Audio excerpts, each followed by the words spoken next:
Hello అండి అందరికీ. చూడండి, ఈరోజైతే నేను 3 మామిడికాయలు తీసుకున్నాను. కొత్తిమీర, పచ్చిమిర్చి, అలాగే వెల్లుల్లి, సాల్ట్ కూడా తీసుకున్నాను. ముందుగా మామిడికాయ ముక్కల్ని పొట్టు తీసి కట్ చేశాను. చూడండి, ఇలా చిన్న చిన్నగా కట్ చేసుకున్న తర్వాత మిక్సీ జార్ అయితే తీసుకుంటున్నాను. నేను చేయబోయే రెసిపీ ఏంటి అంటే కొత్తిమీర మామిడికాయ పచ్చడి అండి. చాలా సూపర్ టేస్టీగా ఉంటుంది. తింటూ ఉంటే అయితే ఇంకా తినాలి అనిపిస్తుంది. ముందుగా మిక్సీ జార్ తీసుకున్నాను. కట్ చేసిన ముక్కలన్నిటినీ మిక్సీ జార్లో వేసాను, మామిడికాయ ముక్కల్ని. అలాగే పిడికెడు పచ్చిమిర్చిలు తీసుకున్నాను, వాటికి చట్నీకి సరిపడేటట్టుగా. కొత్తిమీర ఒక కట్ట తీసుకున్నాను, అది కూడా మంచిగా నీట్గా చేసి కడిగి వేస్తున్నాను. అలాగే 2 ఎల్లిగడ్డలండి, వాటిని పొట్టు తీసి అవి కూడా వేసేస్తున్నాను. అలాగే చట్నీలోకి సరిపోయేటట్టుగా సాల్ట్ తీసుకున్నాను, రుచికి తగ్గట్టుగా వేసుకోండి. సాల్ట్ వేసిన తర్వాత కొన్ని వాటర్ వేసి మూత పెట్టి మిక్సీ చేయడమేనండి. మెత్తగా అయ్యేలాగా మిక్సీ చేయాలి. చూడండి, ఇప్పుడైతే మిక్సీ చేయడం అయిపోయింది. మూత తీసి చూపిస్తున్నాను. చూడండి, ఇలా మెత్తగా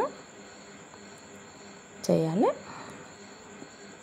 ఇలా మెత్తగా ఉంటే కలుపుకున్న కొద్దీ రుచి వస్తుందండి తింటుంటే. ఇప్పుడైతే వేరొక బౌల్లో వేస్తున్నాను, మిక్సీ జార్లో నుండి తీసి. ఇలా తీసి వేసిన తర్వాత ఇప్పుడైతే స్టవ్ పైన కడాయి పెట్టానండి. వేడవుతుంది.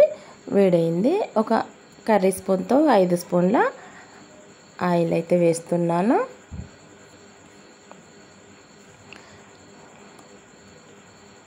ఆయిల్ కూడా వేడైంది. 1 స్పూను ఆవాలు, 1 స్పూను జీలకర్ర కొంచెం ఫ్రై అయ్యేలాగా అటు ఇటు కలపాలి. వేసిన తర్వాత ఇలా కలిపిన తర్వాత ఒక 4-5 ఎండుమిర్చీలు చిన్న చిన్నగా అయితే కట్ చేశాను, అవి కూడా వేసాను. కొంచెం ఫ్రై అయ్యేలాగా అటు ఇటు కలపాలి. స్టవ్ ఆఫ్ చేయాలండి, మాడిపోతాయి. ఇప్పుడు స్టవ్ ఆఫ్ చేసిన తర్వాత కరివేపాకు రెబ్బలు కొన్ని వేసి పైనుండి 1/2 స్పూన్ పసుపు వేస్తున్నాను. పసుపు వేసిన తర్వాత ఒకసారి అంతా కలిసేలాగా ఇలా కలపాలి.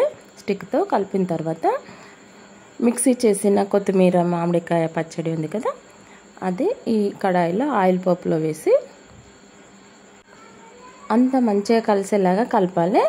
కలిపిన తర్వాత ఒక 2 మినిట్స్ ఈ ఆయిల్ పోపులోనే ఇలాగే కలుపుతూ 2 మినిట్స్ మంచిగా ఉడికించాలి. ఎందుకంటే పచ్చిదన్నం పోయే వరకు ఉడికించాలి.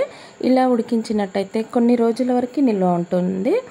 పచ్చిదన్నం ఉంటే కొన్ని రోజుల తర్వాత పాడైపోతుంది.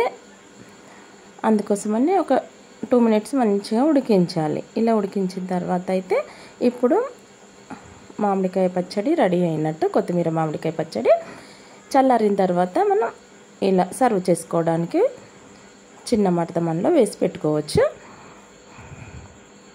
చూడండి, ఇలా అయితే వేసి పెట్టాను. మనం వేడివేడి అన్నంలోకి, పిల్లలకి బాక్స్లోకైనా కలిపి పెట్టచ్చు. ఒకవేళ మనం పులిహోర లాగా చేసుకోవాలనుకుంటే కూడా ఈ పచ్చడి వేసి అన్నం కలుపుకుంటే కూడా పులిహోర రెడీ అవుతుంది. చూడండి, ఇప్పుడైతే కొత్తిమీర పచ్చడి రెడీ అయిందండి. కొత్తిమీర పచ్చడి చేయడం చాలా సింపుల్ అండి. మీ అందరికీ నచ్చుతుంది. లైక్ చేయండి, సబ్స్క్రైబ్ చేసుకోండి, షేర్ చేయండి, కామెంట్ చేయండి.